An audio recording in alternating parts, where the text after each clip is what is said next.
Joselito, Maria, I now declare you husband and wife. In the name of the Father, and of the Son, and of the Holy Spirit. Amen. Friends, I now present to you Mr. and Mrs. Joselito Rivera. Congratulations sa inyo ni Kuya Joselito. Salamat. Alam mo, ate, naiingit ako sa'yo. Oh, bakit naman? Kasi nahanap mo na yung lalaking para sa'yo. Ano ka ba? Ipagdasal mo lang yan at darating din yun. Sana parang katulad ni Kuya Joselito. Na malaking sweldo. Para magkaroon din ako ng bongga ganitong kasal. Oo, dapat lang. Dapat talaga. Tama.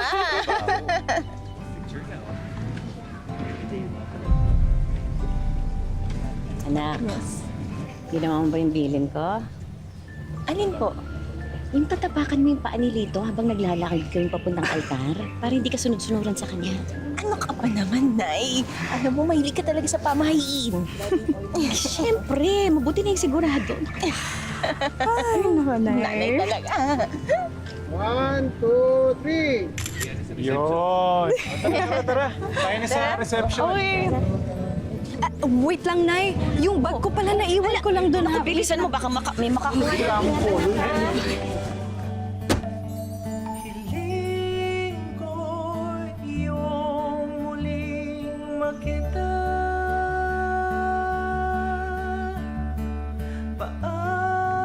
Ano? Ano sabi mo? Gusto ko sanang formal na hingin sa inyo yung kamay ni Carmelita. Plano po namin magpakasal sa susunod na buwan. Kasal sa susunod na buwan? Nababaliw na ba kayo? Eh, wala pang isang buwan kayong magkasintahan eh. Wala naman ho sa tagal yun eh. Di ba po ang importante, mahal niyo yung isa't isa. Kami po ng Carmelita, mahal na mahal po namin yung isa't isa. Tsaka, simpleng kasal lang naman, Nay. Sa West lang po. Opo. Abay, nababaliw na talaga kayo. Eh, kakakasal lang ng atin ninyo ng isang buwan eh. Sukob yung kasal nyo. Maria, kausapin mo nga tong kapatid mo.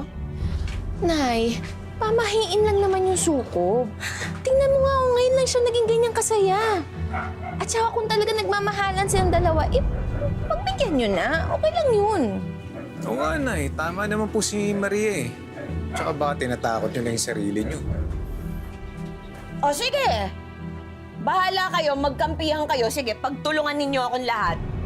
Pero sinasabi ko sa inyo, totoo ang sukob.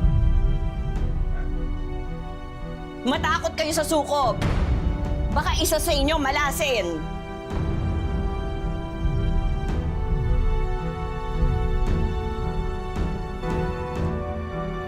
Tanggapin mo tong singsing na to Bilang isang panatang ko sa'yo, na ikaw ay gagalang, pahalagahan mamahalin, sa hirap at ginhawa ngayon at kailanman. hanggang sa kamatayan. Nay, ano yun? May babaeng nakatayo doon kanina nakaitim. Hindi mo nakita? Nay, wala naman tao dun eh. Sana hindi hayaan ng Diyos pero masama talaga ang kutob ko eh. Nay, huwag kayo maniwala sa sukob.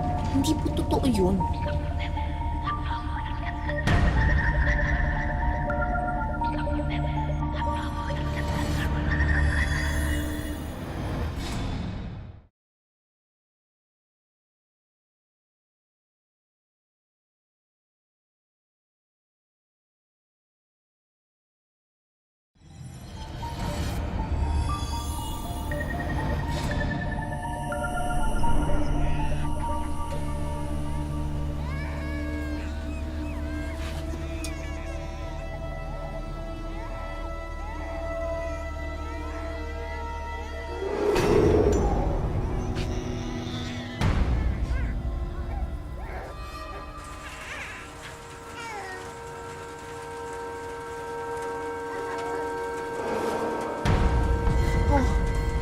Mabuti naman nandito ka na.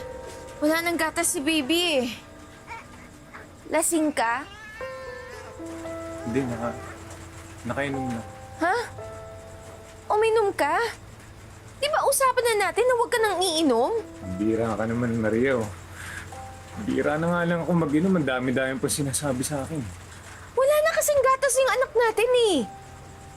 Ako na lang bibili. Sige, pingin na lang ang pera. Wala na. Ano wala na? Wala na akong pera.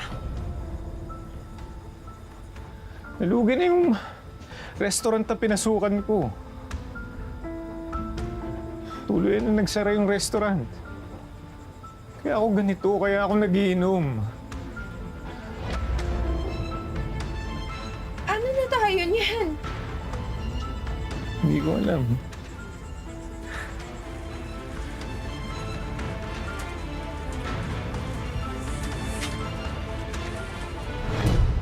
Ang kapal din ng mukha mo, no? May pambayad ka dyan sa alak mo, pero wala kang pambayad sa gamot ng anak mo.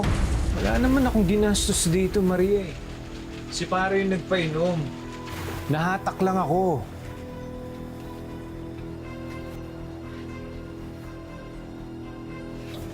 Bakit kaya hindi mo hatakin yung sarili mo sa kasipagan? Maghanap ka ng trabaho. Alam mo, mapuputulan na tayo ng kuryente. Wala na tayong pambayad sa bahay. Ang dami na nating gamit na nasanla. Alam mo, ayoko na mangutang sa kapatid ko. Naghahanap naman ako ng trabaho. Wala eh, talagang malas lang ako eh. Hindi ako matanggap-tanggap eh. Eh, namimili ka kasi ng trabaho. Kung ako na lang kaya magtrabaho at dito ka na lang, mag-alaga ka ng anak mo. Pwede ba itigil mo na yung pagbubunganga mo sa akin? Kasi naririndi na ako eh. Ako ang lalaki. Dito ka lang, ako ang kakayod. Ako magtatrabaho. Ayan! Diyan ka magaling. Masyado ka kasing ma-pride. Ano? Kailan ka maghanap ng trabaho? Kung kailan patay na kami ng anak mo? Maria! Ayan, Maria! hindi mo? Ayan, sinasabi ko sa'yo. Ano na, Maria? Kailan mo balak magbayad sa akin ng utang mo? Sama mo na pati renta ng bahay na to. Madam. Pasensya na po talaga kayo ah. Wala po kasi talaga kami ngayon eh. Pero pangako kapag nagkatrabaho ako, magbabayad ka agad kami sa inyo. Kung nakakayaman lang yung pangako nyo, milyonarya na siguro ako. Total, hindi naman kayo makabayad. Hahakutin na lang namin itong mga gamit nyo. Uy, teka lang! Trespassing yan! Huwag mong kunin yung gamit namin! Uy! Ay! Asawa ko yan! Uy! Uy! Dapat sa'yo.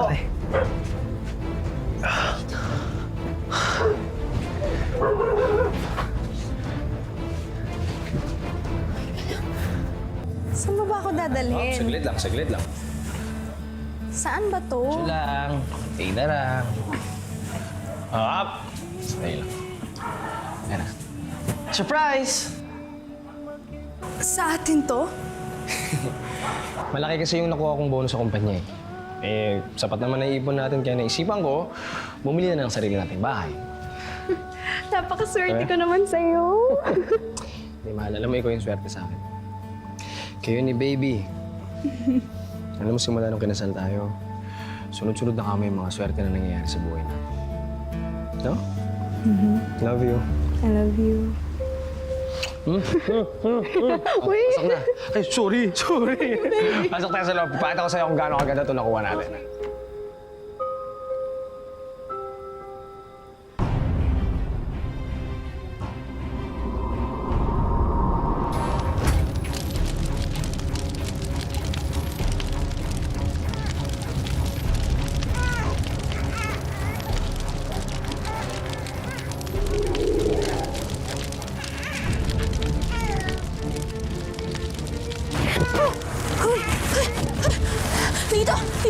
Dito!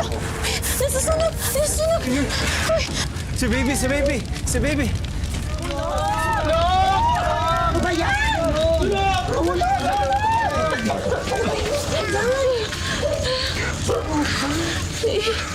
Maria, ang bahay natin.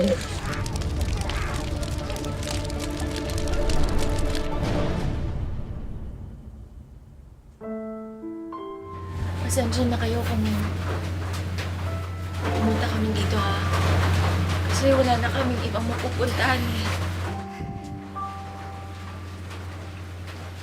Anak, huwag kang mawawala ng pag-asa, ha? Kaya mo yan. Kapit lang. Malalampasan niyo rin ang lahat ng to. Ay, wala naman kaming naagrabyadong tao. Para parusahan kami ng Diyos ng ganito. Namumuhay naman kami ng marangal.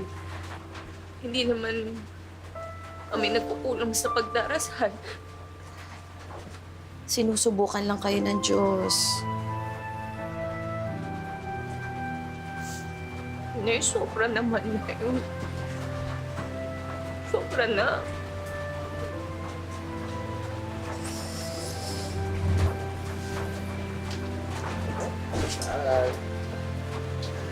Ate, hindi naman ligtas kayo.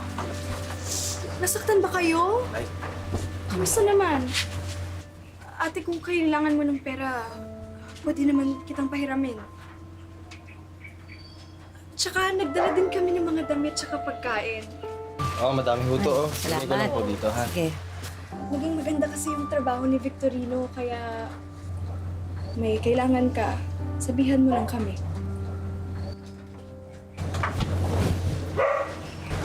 Sige, Carmelita. Ipamukha mo pa sa akin kung anong meron ka at wala ako. Ano? Ate, hindi yun yung gusto ko sabihin sa'yo. Gusto lang talaga namin tumulong, ate. Tumulong? Eh, ikaw nga may kasalanan kung bakit kami minalas eh. Kasi sukob ang kasal natin. At hindi ka kasi nakikinig kay nanay. Hindi yun totoo, ate. Di ba nga kinampihan mo pa ako kay nanay? Tapos ngayon sisisihin mo ko? Dahil mahal kita, pero ikaw, sarili mo lang iniisip mo. Dahil puro inggit. Puro inggit ka. Di kita maintindihan, ate. Tama na yan. Pwede mo kayo mag-akay. Kasalanan mo lahat to eh. Dahil gusto mo kung anong meron ako, meron ka din. Naiinggit ka sa kasal ko, kaya nagpakasal ka rin kaagad. Nasukob tuloy ang kasal natin. Nasukob kami, minalas kami, at ikaw, sinuwerte ka. Hindi yan totoo, ate. Huwag mo kong paratanga. Tama na! Kumalma nga kayong dalawa, mali ito! Anong mali, Nay? Eh, ikaw nga nagsabi na totoo ang sukob. Kung hindi totoo yun, paano mo mapapaliwanag yung nangyayari sa buhay ko? Ha? Kami, pabagsak kami, pabagsak. At eto naman, pataas ng pataas. Hindi ko naging kasalanan kung bakit kayo nang hirap ngayon. Mahal. Hindi ko din naging kasalanan kung bakit walang trabaho yung asawa mo. Hindi ko din naging kasalanan kung bakit lasinggero yan at nabanggi sa utang. Saka hindi ako ingkitera, ate. Ikaw! Ikaw ang ingkitera! Mahal. Sana ikaw naman malasin at magdusa. Tama na. Nagsensya mo na muna yung ate mo. Nakapag-isip din yun. Tayo, patuloy lang tayo sa pagsisikap sa buhay, ha? Kito bebe na yan naman, nun.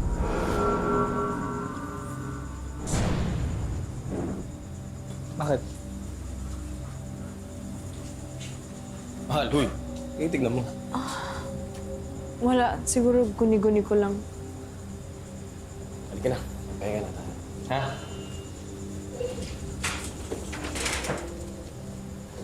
Ano yung mahal? Susi. Sino susi? Susi? Ayun, nalaglag. Baka Ayun. pag ako ng ano, ng panyo. Ah, sige.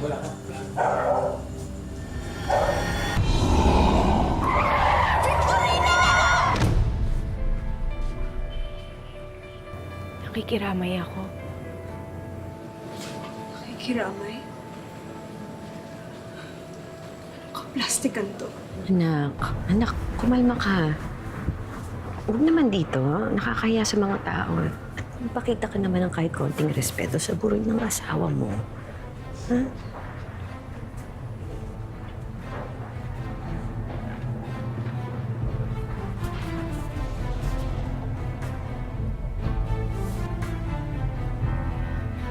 Carmelita. Humihingi ako ng pasensya sa mga nasabi ko noong nakarang araw. Carmelita.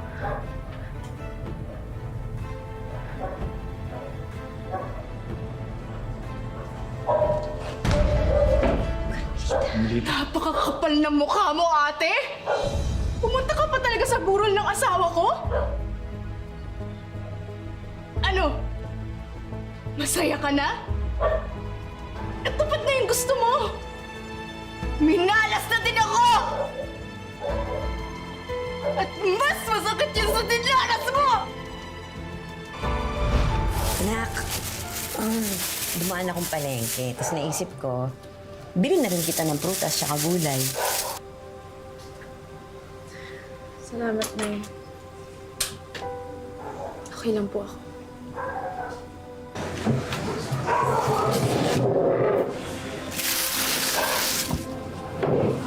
Anak, alam ko na mahirap ang pinagdadaanan mo. Pero sana magkaayos kayo ng ate mo. Kailangan niyo ang isa't isa.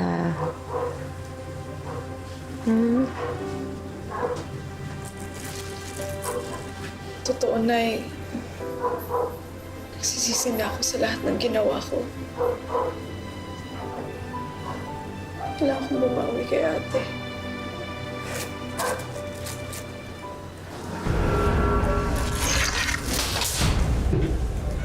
Diyos ko, anak, anong nangyari?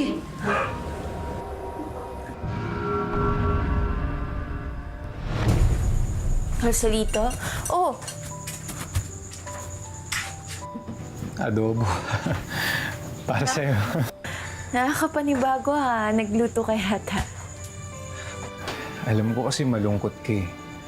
Diba si nanay nasa kabila. Tapos, nag-away pa kayo ni Carmelita. Maria, alam ko na marami akong kasalanan sa'yo. At sa baby natin. Kaya ito ako, natauhan na ako. Dami nangyari sa atin. Pero, Maria, bukas na bukas, susubukan ko maghanap ulit ng trabaho para makabangon tayo. Ha? Nabalik kita. Halika na, kumain ka na. Salamat.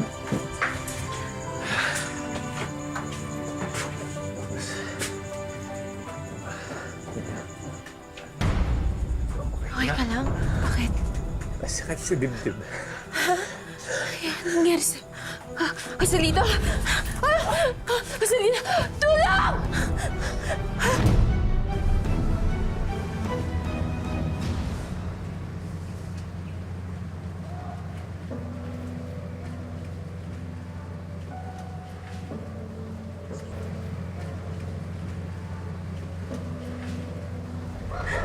Ate.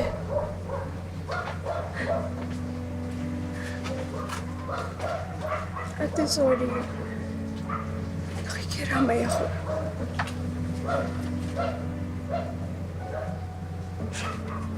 Carmelita.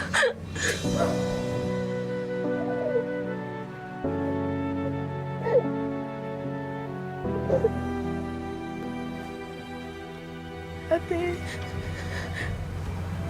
Pasensya na sa mga nagawa ko nakaraan. Okay na tayo. Nandito ka. May kasalanan ng lahat. Kaya tayo minamalas dahil sa sukob. Sana hindi na lang ako nagpakasal.